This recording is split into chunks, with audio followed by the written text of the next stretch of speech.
Welcome to Kavitha maths class. Everyday మన ఛానల్లో ఫ్రీగా మ్యాథ్స్ క్లాస్ అయితే ప్రొవైడ్ చేయడం జరుగుతుంది ఫ్రెండ్స్. ఇంకెవరైతే ఛానల్ సబ్స్క్రైబ్ చేయని వాళ్ళు ఉన్నారో తప్పకుండా ఛానల్ సబ్స్క్రైబ్ చేయండి. కాంపౌండ్ ఇంట్రెస్ట్ టాపిక్ నుంచి క్వశ్చన్ చూస్తున్నా. ఒక మొత్తం 2 సంవత్సరాలలో 1296/625 రేట్లు అయింది.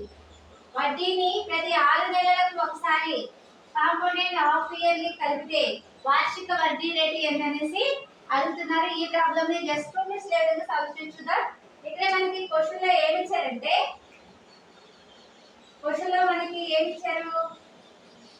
Amount by principal equal to ఎంత ఇచ్చారు? 1296/625. Amount by principal equal to 1296/625. ఇప్పుడు మనం దీన్ని ఏ విధంగా రాసుకోవచ్చు?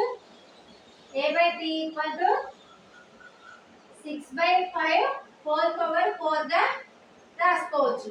అయితే ఇక్కడ ఏమంటున్నారు? 2 సంవత్సరాల్లో కాంపౌండ్ హాఫ్ ఇయర్లీ కలిపితే వార్షిక వడ్డీ రేటు ఎంత అనేసి అడుగుతున్నారు. 2 సంవత్సరాలలో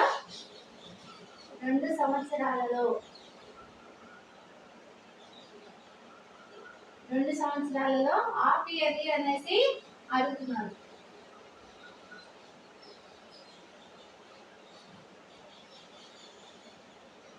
హాఫ్ ఇయర్లీ అంటున్నాడు కాబట్టి n ఈక్వల్ టు ఏమవుతుంది? 2 × 2 4 అవుతుంది. అప్పుడు 1 + r/100 ఇక్కడ 2 సంవత్సరాలు కాబట్టి 200 వస్తుంది. 1 + r/200 whole power 4 equal to 6/5 whole power 4. ఇప్పుడు మనం రెండు వైపులా 4 కామన్ లో ఉంది కాబట్టి 4 తీసేసి రాసినట్లయితే ఏమవుతుంది? 1 + r/200 ఈక్వల్ టు 6/5 అవుతుంది. ఇప్పుడు r/200 ఈక్వల్ టు ఏమవుతుంది? 6/5 - 1.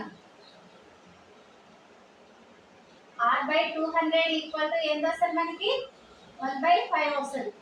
r ఈక్వల్ టు 1/5 × 200 అంటే ఎంత వస్తుంది? 40% వస్తుంది. r ఈక్వల్ టు 40% మనకి ఆన్సర్ వస్తుంది.